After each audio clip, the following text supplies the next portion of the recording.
सत श्री अकाल जी। मैं वरिंदरपाल सिंह गिल। हजूरी रागी श्री दरबार साहब लगातार लोगों सामने आके अपना भरे मन के नाल दुख का प्रगटावा कर रहे हैं। उन्होंने कहना है कि हैड ग्रंथी जगतार सिंह हुणी आ जिहड़े वो लगातार साडे उत्ते दबाव पाउंदे आ। असीं जदों कीर्तन कर रहे हुन्ने आ ते आके सानूं उसले मौके उत्ते कहता जांदा कि आह शब्द नहीं आह शब्द पढ़न लग पा। ते होर भी बड़े तरह के दोष जिहड़े आ उन्हां ने हैड ग्रंथी जगतार सिंह उन्हां दे उत्ते लगाए आ। वो अपना दुख लैके अकाल तख्त साहिब के कार्यकारी जथेदार हरप्रीत सिंह उन्होंने कोल भी गए, पर उन्होंने वालों भी उन्होंने कोई हाँ पक्की जां गलबात सुलझाउण दा बाबत कोई भरोसा नहीं मिलिया। उस तो बाद मीडिया के तो आना ही सी, उन्होंने आए ने लगातार। तो जोड़ा एक बयान अधिकारत तौर पर किसी आया भी आ तख्त पटना साहब वालों, उन्होंने भी यही कहा गया कि तुसीं रिक्शा चलाउण लग पाओ। वाह, बहुत वधिया बयान है। पहली गल तो कि एडी उच्ची पदवी उत्ते बैठे बंदे नूं बयान देण तो पहलां 100 बारी सोचना चाहिए कि मेरे शब्द जिहड़े आ वो की होने चाहिए आ। दूजी गल, हैड ग्रंथी जिहड़े जगतार सिंह होने आ उन्हां दे उत्ते एक दोष होर लगाया जा रहा कि उन्होंने अपने जिहड़े जवाई आ उहनूं तबला वादक हुंदियां होइयां जिहड़े उत्थे दरबार साहब दे अंदर कीर्तन करन दे लई लगाया होया। हुण सवाल ये उठदा कि श्रोमणी गुरुद्वारा प्रबंधक कमेटी आ जिहड़ी वो कर की रही आ। किन्ना चिर हो गया ये मसला लोगों सामने आए नूं, क्यों नहीं ये उत्ते अज तक कोई फैसला किया गया? क्यों नहीं जिहड़े जगतार सिंह उन्हां दा जवाई है उन्होंने कीर्तन करन तो रोकया गया कि भाई तेरे उत्ते मसला इस वक्त मीडिया च आ रहा, पहलां तू कीर्तन करना बंद कर, बाकी मसला फिर देखते हैं। क्यों नहीं जिहड़े गोबिंद सिंह लौंगोवाल ने प्रधान SGPC वो इस मसले के उत्ते खुल के बोल रहा है कि हाँ भाई तुहाडा मसला साडी निगाह दे विच जरूर नजिठांगे। जो इस वक्त तक प्रभाव आ रहा, बेशक जिहड़े हजूरी रागी ना कहण, पर लग इदां रहा कि श्रोमणी गुरुद्वारा प्रबंधक कमेटी सीधा जगतार सिंह उन्हां दे नाल खड़ी है कि रागी जिहड़े ढाडी आ जिहड़े जां जिहड़े हजूरी रागी ने जो बोलते ने बोली जाओ, बोल के आपे हट उठ जाना तुसीं। पर वो कहंदे ने कि इस बार असीं इकट्ठ कीता ते असीं मसला किसी बन्ने ला के हटांगे। हुण तुसीं ये भी वेखो कि अकाल तख्त साहिब ते वो चल गए, गुरुद्वारा प्रबंधक कमेटी के कोल वो चले गए, मीडिया के कोल वो चले गए। हुण जाण कित्थे हो? उन्हां दा भरे मन दे नाल जदों अखां भरदे आ वो लोकां सामने आके ते साडी कौम दा किड्डा जलूस निकलदा। ये गल सोची या समझी कदी किसी ने? जिहड़े जिन्हां दे हत्थ वागडोर आ, जिन्हां ने मसले सुलझाउणे आ, कि उन्हां नूं रत्ती भर भी इस मसले दे विच उन्हां ने अपने आप दे विच बेइज्जती महसूस कीती कि साडे दरबार साहब के हजूरी रागी लोगों सामने आके अपनी अखां भर रहे ते असीं चुपचाप बैठे हैं जी, कोई गल नहीं। जिस दिन अकाल तख्त साहिब के जथेदार ने उन्होंने इकट्ठ किया, किन्ने मसले विचारे आ, क्यों नहीं उस दिन यह मसला भी विचारिया गया कि भाई हजूरी रागी जिहड़े लगातार लोगों सामने आके गल कर रहे, गल किसी आपां बन्ने लाइए। गल तां तुसीं अकाली फूला सिंह उन्हां दी करदे आ। अकाली फूला सिंह दे टाइम दे विच जे ये मसला उठिया होंदा तो की प्रभाव होना सी तुहाडा? तुहाडी जमीर इस गल का जवाब दे दूगी। पर यह कोई पहला मसला तो है नहीं। हर एक मसले दे विच यही काम ही हुंदा कि अगला बोल बाल के हट जाए। माड़ी धਿਰ है जिहड़ी अगला सोचदा कोई गल नहीं हजूरी रागी ने इन्हां नूं कढो होर रख लवांगे। पर समा इदां दा आ जाए ना, तुहानूं रागी लभ्या नहीं लभ्या लभणे जो हालात आ। उन्हां दे बच्चे तां कह रहे हैं कि एडा आपां जलील हो रहे हैं ते आपां गां करांगे कि हजूरी रागी जिहड़े अज अखां भर रहे आ अपने बच्चों को कहणगे कि तुसीं भी कीर्तन कर लगो भाई। पहली गल तो वितकरा उन्होंने आप उत्थों ही शुरू कर दें। पाठी है जिहड़ा उन्होंने 500 रुपया, रागी है जिहड़ा उन्होंने भी 10,000 रुपया देना रो रो के, ते उसे ब्याह दे विच 12 बजे तो बाद गाउण वाला सद लेना 15 लाख उन्होंने दे देना। पर रागी ढाडियां दे जिहड़े पैसे आ वो सानूं जिहड़े मोहरे चढ़ावा चढ़दा वो भी कोल बैठा बंदा निगाह च हुंदी किन्ने चढ़ गए। सो गल्लां कीतियां कुछ नहीं बनना। इस जिहड़ा निज़ाम है उन्होंने बदलण की कोशिश करो। रागी ढाडियां दे विच तुहानूं कोई कसूर दीदा तो उन्हां नाल बह के गल करो, भाई तुहाडे नाल आह गल आ। स्टेजां दे उत्तों उन्हां नूं रिक्शा चलाउण कहण दे नाल मसला हल नहीं होना। ते जे जगतार सिंह हुणे जिहड़े एडा हंकारा नाल रवैया जिहड़ा अपनाया होया, ते क्यों नहीं उन्होंने सीधा अज अपना अपना अस्तीफा नैतिकता तौर पर देता जाता कि भाई मेरे उत्ते एडे वड्डे सवाल उठ पे आपां आ चुको अस्तीफा जी, मेहरबानी। जिहड़ा उत्ते मसला कोर्ट का अगला कहता साडी बाबा बुढ़ा जी वाली जिहड़ी ये पदवी आ, ਉਹ ਰੁਤਬਾ ਵੀ ਓਡਾ ਵੱਡਾ ਰੱਖੋ। ਹੁਣ ਅਕਾਲੀ ਫੂਲਾ ਸਿੰਘ ਦੀ ਆਪਾਂ ਜੀ ਗੱਲ ਕਰਦੇ ਹਾਂ ਤੇ ਕਿਉਂ ਨਹੀਂ ਜਥੇਦਾਰ ਇਸ ਵਕਤ ਦੇ ਜਿਹੜੇ ਨੇ ਉਹ ਇਸ ਮਸਲੇ ਦੇ ਵਿੱਚ ਸਿੱਧਾ ਕੋਈ ਸਟੈਂਡ ਲੈਂਦੇ ਕਿ ਭਾਈ ਤੁਸੀਂ ਗਲਤ ਹੋ, ਰਾਗੀ ਗਲਤ ਹੈ, ਉਹਨਾਂ ਨੂੰ ਕਹਿ ਦਿੰਦੇ ਤੁਸੀਂ ਗਲਤ ਆ। ਪਰ ਜੇ ਜਗਤਾਰ ਸਿੰਘ ਹੁਣੀ ਗਲਤ ਨੇ, ਬੇਸ਼ੱਕ ਉਮਰ ਦੇ ਵਿੱਚ ਵੱਡੇ ਨੇ, ਪਰ ਜੇ ਉਹਨਾਂ ਦਾ ਰਵੱਈਆ ਜਿਹੜਾ ਹੰਕਾਰ ਵਿੱਚੋਂ ਦਿਸਦਾ ਤੇ ਸਾਰੇ ਰਾਗੀ ਢਾਡੀ 100 ਰਾਗੀ ਢਾਡੀ ਇਕੱਠੇ ਹੋ ਕੇ ਤੁਹਾਡੇ ਸਾਹਮਣੇ ਜਿਹੜੇ ਉਹ ਨਿਤ ਚਾਰਾ ਚੋਈਆਂ ਕਰ ਰਹੇ ਆ, ਤੇ ਕਿਉਂ ਨਹੀਂ ਤੁਸੀਂ ਇਸ ਮਸਲੇ ਉੱਤੇ ਇੱਕ ਧਿਰ ਦੇ ਨਾਲ ਦੱਸ ਦਿਓ ਵੀ ਤੂੰ ਗਲਤ ਆ ਭਾਈ, ਇਸ ਮਸਲੇ ਦੇ ਵਿੱਚ ਆਪਾਂ ਬਹਿ ਕੇ ਨਜਿੱਠ ਲਈਏ। ਪਰ ਨਹੀਂ ਤਾਂ ਅਗਲੇ ਬੋਲੀ ਜਾਂਦੇ ਆ, ਬੋਲ ਬੋਲ ਕੇ ਹਟ ਜਾਣਗੇ। ਇਹੀ ਮਸਲਾ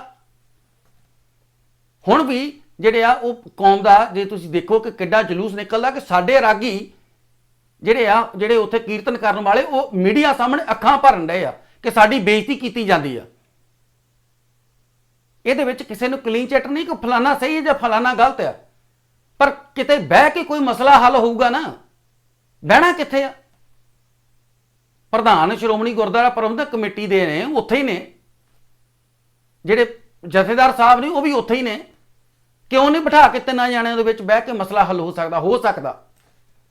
ਪਰ ਜਿਹੜੀ ਉਹ ਜਗਤਾਰ ਸਿੰਘ ਉਹਨਾਂ ਦੇ ਮਗਰੋਂ ਧਿਰ ਖੜੀ ਹੋਊਗੀ, ਉਹ ਮਸਲੇ ਦੇ ਵਿੱਚ ਨਹੀਂ, ਇਸ ਮਸਲੇ ਦੇ ਵਿੱਚ ਸਟੈਂਡ ਲੈਣ ਦੇ ਰਹੀ। ਚੱਕਰ ਆਇਆ ਵਿੱਚੋਂ ਗੁਰਦੁਆਰੇ ਪ੍ਰਬੰਧ ਚਲਾਉਣੇ ਆ। ਜੇ ਇਹ ਤੁਸੀਂ ਆਪ ਸੋਚੋ ਕਿ ਕਿੱਡਾ ਵੱਡਾ ਮਸਲਾ ਕਿ ਹਜੂਰੀ ਰਾਗੀ ਆ ਕੇ ਮੀਡੀਆ ਸਾਹਮਣੇ ਅੱਖਾਂ ਭਰ ਰਹੇ ਆ ਤੇ ਤੁਸੀਂ ਚੁੱਪ-ਚਾਪ ਬੈਠੇ ਆ, ਕੋਈ ਨਹੀਂ, ਰੌਲਾ ਪਾ ਕੇ ਚੁੱਪ ਕਰ ਜਾਣਗੇ। ਕਿਹੜੀ ਇੱਥੇ ਪਹਿਲਾ ਰੋਇਆ, ਕਈ ਰੋ ਚੱਲ ਗਏ ਇੱਥੋਂ। ਆਪ ਕਿਹੜੀ ਕੋ ਪਹਿਲੀ ਵਾਰੀ ਇਦਾਂ ਹੋਈ ਆ, ਬਥੇਰੇ ਰੋ ਕੇ ਚੱਲ ਗਏ ਇੱਥੋਂ, ਰੋਈ ਜਾਣ ਦੋ, ਇਹ ਵੀ ਰੋ ਲੈਣਾ। ਹੱਥ ਜੋੜ ਕੇ ਬੇਨਤੀ ਆ, ਮਸਲੇ ਨਾਲ ਬਹਿ ਕੇ ਕੋਈ ਨਿਪਟਾਰਾ ਕਰ ਲਓ। ਮਸਲੇ ਹੋਰ ਬੜੇ ਤੁਹਾਡੇ ਕੋਲ ਉਲਝੇ ਫਿਰਦੇ ਆ। ਇਹ ਪਾਰਦਰਸ਼ਤਾ, ਇਹ ਜਿਹੜੇ ਆ ਉੱਚੇ ਅਹੁਦਿਆਂ ਦੇ ਵਿੱਚ ਜੇ ਆਪਾਂ ਗੱਲਾਂ ਕਰੀਏ, ਗੁਰਦੁਆਰਾ ਪ੍ਰਬੰਧਕ ਕਮੇਟੀ ਜਿਹੜੀ ਸ਼੍ਰੋਮਣੀ ਗੁਰਦੁਆਰਾ ਪ੍ਰਬੰਧਕ ਕਮੇਟੀ ਬਣਾਈ ਇਸ ਕੰਮ ਨੂੰ ਗਈ ਸੀ ਕਿ ਧਾਰਮਿਕ ਮਸਲੇ ਆ ਜਿਹੜੇ, ਸ਼੍ਰੋਮਣੀ ਅਕਾਲੀ ਦਲ ਵੀ ਇਸੇ ਲਈ ਬਣਿਆ ਸੀ ਕਿ ਸਿੱਖਾਂ ਦੀ ਨੁਮਾਇੰਦਾ ਜਮਾਤ ਹੈ ਜੀ ਇਹ।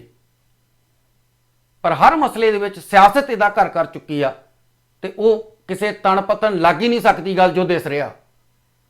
ਸਰੂਪ ਹੈ ਜਿਹੜੇ ਉਹ ਪਹਿਲਾਂ 200 ਕੁਝ ਕਹਿੰਦੇ ਸੀ, ਹੁਣ 327 ਜਥੇਦਾਰ ਸਾਹਿਬ ਨੇ ਨਵੀਂ ਫਿਗਰ ਕੱਢ ਕੇ ਰੱਖੀ ਆ। ਉਸ ਮਸਲੇ ਦੇ ਵਿੱਚ ਹਰਚਰਨ ਸਿੰਘ ਉਹਨਾਂ ਦੇ ਉੱਤੇ ਦੋਸ਼ ਲੱਗਾ ਜੀ, ਉਹਨਾਂ ਨੂੰ ਪਰਸੋਂ ਹਾਰਟ ਅਟੈਕ ਹੋਇਆ, ਉਹਨਾਂ ਦੀ ਮੌਤ ਹੋਈ ਆ। ਹੁਣ ਸਵਾਲ ਇਹ ਉੱਠਦਾ ਕਿ ਬੇਸ਼ੱਕ ਇਹ ਜਿਹੜਾ ਬੰਦਾ ਇੱਕਦਮ ਹੀ ਆ, ਕੋਈ ਅਗਲਾ ਸਾਹ ਆਵੇ ਨਾ ਆਵੇ, ਪਰ ਇਹ ਭਾਰ ਹੈ ਜਿਹੜਾ, ਜੇ ਉਹ ਆਪਣੀ ਜਗ੍ਹਾ ਸਹੀ ਨੇ ਤੇ ਇਹ ਭਾਰ ਕਿਹਦੇ ਮੋਢਿਆਂ ਉੱਤੇ ਜਾਂਦਾ, ਕਿਹਦੀ ਜ਼ਮੀਰ ਉੱਤੇ ਉਹਨਾਂ ਦੀ ਮੌਤ ਦਾ ਭਾਰ ਆ। ਉਹਨਾਂ ਦੀ ਜਦੋਂ 3 ਲੱਖ ਮਸਲੇ ਦੀ ਗੱਲ ਆਈ ਸੀ, ਅਸੀਂ ਵੀ ਕਿਹਾ ਸੀ ਕਿ 3 ਲੱਖ ਰੁਪਈਆ ਤਨਖਾਹ, ਪਰ ਉਹਨਾਂ ਦੀ ਜਦੋਂ ਇੰਟਰਵਿਊ ਦੇਖੀ ਬਾਅਦ ਦੇ ਵਿੱਚ ਫਿਰ ਪਤਾ ਲੱਗਾ ਕਿ ਉਹ 8 ਲੱਖ ਦੀ ਜੌਬ ਛੱਡ ਕੇ ਆਏ ਸੀ ਸੇਵਾ ਕਰਨੇ ਦੇ ਲਈ। ਉਹ ਬੜਾ ਕੁਝ ਬਦਲਣਾ ਚਾਹੁੰਦੇ ਸੀ। ਤਰਲੋਚਨ ਸਿੰਘ ਜਿਹੜੇ ਘੱਟ ਗਿਣਤੀ ਕਮਿਸ਼ਨ ਦੇ ਚੇਅਰਮੈਨ ਨੇ, ਉਹਨਾਂ ਨੇ ਦੱਸਿਆ ਕਿ ਇਸ ਗੱਲ ਦਾ ਉਹਨਾਂ ਦੇ ਉੱਤੇ ਬੜਾ ਬੋਝ ਸੀ ਕਿ 18 ਤਰੀਕ ਨੂੰ ਮੈਨੂੰ ਸੱਦਿਆ ਗਿਆ ਹੋਣਾ। ਸੋ ਇਹ ਇੱਕ ਨਵਾਂ ਕਿੰਨੀਆਂ ਹੋਰ ਅਸੀਂ ਜਾਣਾ ਇਸ ਮਸਲੇ ਦੇ ਵਿੱਚ ਲਵਾਂਗੇ ਤੇ ਹਾਲੇ ਤੱਕ ਮਸਲਾ ਉੱਥੇ ਦਾ ਉੱਥੇ ਖੜਾ। ਅੱਜ ਬਿਆਨ ਇੱਕ ਨਵਾਂ ਮੈਂ ਪੜ੍ਹਿਆ ਕਿ ਜੀ ਜਿਹੜੇ ਸਰੂਪ ਨੇ ਉਹ ਕਿਤੇ ਦਿੱਤੇ ਨਹੀਂ ਗਏ, ਉਹ ਸਿੱਖ ਸੰਗਤ ਨੂੰ ਹੀ ਦਿੱਤੇ ਗਏ ਆ। ਗੋਬਿੰਦ ਸਿੰਘ ਲੌਂਗੋਵਾਲ ਉਹਨਾਂ ਦਾ ਬਿਆਨ ਆ ਕਿ ਸਿੱਖ ਸੰਗਤ ਨੂੰ ਹੀ ਦਿੱਤੇ ਗਏ ਆ ਉਹ ਜਿਹੜੇ ਸਰੂਪ ਆ, ਪਰ ਉਹ ਜਿਹੜੀ ਭੇਟਾ ਆ ਉਹ ਅਧਿਕਾਰੀਆਂ ਨੇ ਲੈ ਕੇ ਜੇਬ ਦੇ ਵਿੱਚ ਪਾ ਲਈ ਆ ਤੇ ਇਸ ਕਰਕੇ ਉਹ ਸਰੂਪ ਜਿਹੜੇ ਉਹ ਰਿਕਾਰਡ ਤੇ ਚਾੜੇ ਨਹੀਂ। ਹੁਣ ਜਿਨ੍ਹਾਂ ਨੇ ਲੈ ਕੇ ਜੇਬ ਦੇ ਵਿੱਚ ਪਾ ਲਈ, ਉਹਨਾਂ ਨੂੰ ਇਹ ਗੱਲ ਤਾਂ ਪੁੱਛ ਲਓ ਕਿ ਭਾਈ ਉਹ ਜਿਹੜੀ ਸਿੱਖ ਸੰਗਤ ਆ ਉਹ ਕੌਣ ਆ, ਉਹ ਹੈ ਕੌਣ, ਇਹ ਤਾਂ ਪਤਾ ਲੱਗ ਜਵੇ ਨਾ। ਤੇ ਉਹ ਜਿਹੜੀ ਸਿੱਖ ਸੰਗਤ ਹੈ ਉਹ ਹਾਲੇ ਤੱਕ ਬੋਲੀ ਕਿਉਂ ਨਹੀਂ ਫਿਰ ਕਿ ਭਾਈ ਸਰੂਪ ਸਾਡੇ ਕੋਲ ਆ, ਇਹਨਾਂ ਨੂੰ ਅਸੀਂ ਪੈਸੇ ਦਿੱਤੇ ਸੀ, ਸਾਨੂੰ ਨਹੀਂ ਪਤਾ ਇਹ ਕਿੱਥੇ ਲੈ ਗਏ, ਇਹਨਾਂ ਨੇ ਜੇਬ 'ਚ ਪਾ ਲਿਆ, ਇਹਨਾਂ ਨੇ ਖਜ਼ਾਨੇ ਜਮ੍ਹਾਂ ਕਰਾਤੇ। ਉਹ ਸਿੱਖ ਸੰਗਤ ਵੀ ਨਹੀਂ ਬੋਲੀ ਅਜੇ। ਸੋ ਇਸ ਮਸਲੇ ਨੂੰ ਜਿਹੜਾ ਉਹ ਉਲਝਾਉਣ ਦੇ ਨਾਲੋਂ 300 ਨੇ, 400 ਨੇ, 500 ਨੇ, 600 ਨੇ, ਜਿੰਨੇ ਵੀ ਸਰੂਪ ਮਿਸਿੰਗ ਨੇ, ਉਹ ਪਹਿਲਾਂ ਇਹ ਕੋਕ ਕਰ ਲਓ ਕਿ ਹੈ ਕਿਹਦੇ ਕੋਲ ਨੇ, ਕਿ ਉਹ ਕਿਹੜੀ ਮਨਸ਼ਾ ਦੇ ਨਾਲ ਲੈ ਕੇ ਗਿਆ ਹੈ। ਮਸਲਾ ਇੱਥੇ ਆ ਕੇ ਖੜਦਾ। ਆਪਾਂ ਹਰਚਰਨ ਸਿੰਘ ਉਹਨਾਂ ਦੀ ਮੌਤ ਹੈ ਜਿਹੜੀ ਉਹਦੇ ਉੱਤੇ ਵੀ ਜਿਹੜਾ ਉਹ ਆਪਾਂ ਵੇਖ ਰਹੇ ਹਾਂ ਕਿ ਹੁਣ ਡਾਕਟਰ ਰੂਪ ਸਿੰਘ ਹੁਣੀ ਵੀ ਕਹਿ ਰਹੇ ਆ ਕਿ ਭਾਈ ਮੇਰੀ ਗਲਤੀ ਨਹੀਂ। ਉਹ ਵੱਖਰੀਆਂ ਗੱਲਾਂ ਨੇ, ਪਰ ਹਰਚਰਨ ਸਿੰਘ ਹੁਣੀ ਨੇ ਜਿਹੜੀ ਆਪਾਂ ਉਹਨਾਂ ਦੀ ਲਾਸਟ ਇੰਟਰਵਿਊ ਦੇਖੀ ਸੀ, ਉਹਦੇ ਵਿੱਚ ਲੱਗਦਾ ਸੀ ਕਿ ਇੱਕ ਇੰਟੈਲੀਜੈਂਟ ਬੰਦਾ, ਪੜ੍ਹਿਆ ਲਿਖਿਆ ਬੰਦਾ ਜਿਹੜਾ ਉਹ ਆ ਕੇ ਇਸ ਨਿਜ਼ਾਮ ਦੇ ਵਿੱਚ ਫਸ ਗਿਆ ਜਿੱਥੇ ਗੋਡੇ ਘੁੱਟਣ ਦੇ ਨਾਲ ਇੱਕ ਮਸਲਾ ਚੱਲਦਾ ਸੀ, ਜਿੱਥੇ ਲਿਆਕਤ ਹੈ ਜਿਹੜੀ ਉਹ ਕੋਈ ਮੈਟਰ ਨਹੀਂ ਕਰਦੀ। ਤੁਸੀਂ PhD ਆ, ਤੁਸੀਂ ਜਿੰਨਾ ਮਰਜ਼ੀ ਪੜ੍ਹੇ ਆ, ਪਰ ਤੁਹਾਨੂੰ ਗੋਡੀਆਂ ਹੱਥ ਲਾਉਣਾ ਹੀ ਪੈਣਾ। ਉਹ ਜ਼ਰੂਰੀ ਨਹੀਂ ਕਿ ਉਹ ਪੜ੍ਹਿਆ ਵੀ ਹੋਵੇ, 5ਵੀਂ ਫੇਲ ਵੀ ਹੋ ਸਕਦਾ। ਗੱਲ ਰੁਤਬੇ ਦੀ ਆ। ਇਸ ਨਿਜ਼ਾਮ ਦੇ ਵਿੱਚ ਜਿਹੜੇ ਉਹ ਆਪ ਨਹੀਂ ਫਿੱਟ ਹੋ ਸਕੇ, ਉਹ ਜਿਹੜੇ 15 ਦੇ ਵਿੱਚ ਲੱਗੇ, 17 ਦੇ ਵਿੱਚ ਅਸਤੀਫਾ ਦੇ ਗਏ, ਉਸ ਮਸਲੇ ਦੇ ਵਿੱਚ ਉਹਨਾਂ ਨੂੰ ਇਸੇ ਕਰਕੇ ਘੜੀਸਿਆ ਗਿਆ ਕਿਉਂਕਿ ਉਹਨਾਂ ਨੇ ਇੱਕ ਬੁੱਕ ਜਿਹੜੀ ਉਹ ਬਾਅਦ ਦੇ ਵਿੱਚ ਲਿਖੀ ਜਿਹੜੀ ਬਹੁਤ ਸਾਰੀਆਂ ਗੱਲਾਂ ਉਜਾਗਰ ਕਰਦੀ ਸੀ। ਸੋ ਇਸੇ ਕਰਕੇ ਇਸ ਮਸਲੇ ਦੇ ਵਿੱਚ ਉਹਨਾਂ ਨੂੰ ਵੀ ਲੈ ਆਂਦਾ ਗਿਆ। ਸੋ ਬੜੇ ਮਸਲੇ ਨੇ ਇਸ ਮਸਲੇ ਦੇ ਵਿੱਚ, ਪਰ ਮੇਨ ਮਸਲਾ ਇਹ ਹੈ ਕਿ ਉਹ ਸਰੂਪ ਕਿੱਥੇ ਨੇ।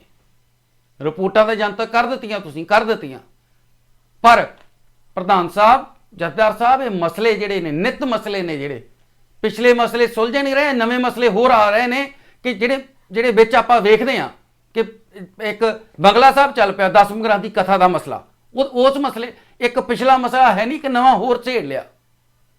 ਇਹ ਮਸਲੇ ਸਾਰੇ ਨਿਪਟਾ ਕੇ ਪਹਿਲਾਂ ਜਿਹੜਾ ਉਹ ਇਹ ਸਰੂਪ ਪਤਾ ਕੀਤੇ ਜਾਣ ਕਿੱਥੇ ਹੈ ਤੇ ਦੋਸ਼ੀ ਕੌਣ ਆ। ਦੋਸ਼ੀ ਜਿਹੜੇ ਛੋਟੇ ਅਧਿਕਾਰੀਆਂ ਦੀਆਂ ਪਰਚਾ ਦਰਜ ਕਰਾ ਦਾਂਗੇ, ਆ ਕਰ ਦਾਂਗੇ, ਅਸਲ ਦੋਸ਼ੀ ਤੁਹਾਨੂੰ ਪਤਾ ਆ ਕੌਣ ਆ, ਤੇ ਉਹਦੇ ਗੁਲਾਮੀ ਨੂੰ ਹੱਥ ਪਾ ਕੇ ਉਹਨੂੰ ਬਿਠਾ ਕੇ ਇੱਜ਼ਤ ਦੇ ਨਾਲ ਉਹਨੂੰ ਪੁੱਛ ਲਓ ਕਿ ਇਹ ਸਰੂਪ ਕਿਹਨੂੰ ਉਹ ਕਿਹੜੀ ਸਿੱਖ ਸੰਗਤ ਆ ਜਿਹਨੂੰ ਦਿੱਤੇ ਆ। ਗੱਲ ਇੱਥੇ ਆ ਕੇ ਖੜਦੀ ਆ। ਸ਼ੁਕਰੀਆ ਜੀ, ਧੰਨਵਾਦ। ਮਿਲਾਂਗੇ ਕਿਸੇ ਹੋਰ ਪ੍ਰੋਗਰਾਮ 'ਤੇ।